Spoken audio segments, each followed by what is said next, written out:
We do represent a broad range of views from within the Senate, the Republican caucus, the Democratic caucus, but there is a unanimous view here today that we support President Obama in announcing a red line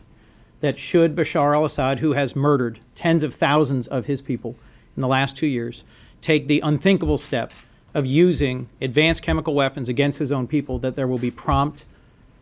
consequences. This is not an easy thing to get a consensus in the Senate of the United States on virtually anything.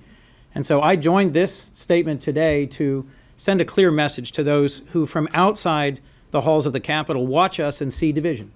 On fiscal matters, on other policy matters, there's been a lot of division in this body. But on the matter of standing behind our president in making a clear statement of principle that we will not stand by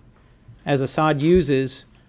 chemical weapons, weapons of mass destruction against his own people, is something where a unanimous voice is, I think, the only way that we can effectively deter,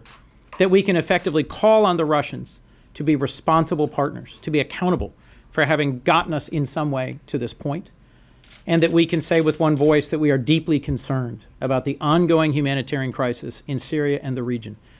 This grinding, nearly 2-year conflict has not just cost 40,000 innocent lives, it's destabilized Turkey and Jordan, it's led to a rush of refugees throughout the region.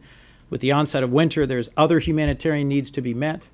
There is, I hope, an upcoming decision to recognize the Syrian National Council, and I, for one, will commend the tireless work of Ambassador Ford, the leadership of Secretary Clinton, in making real progress on the diplomatic front. We may have differences of opinion about lots of other policy matters, but there is no difference on the view that should Bashar al-Assad take the unprecedented and horrific step in this conflict of unleashing the worst weapons in his chemical arsenal, there will be consequences.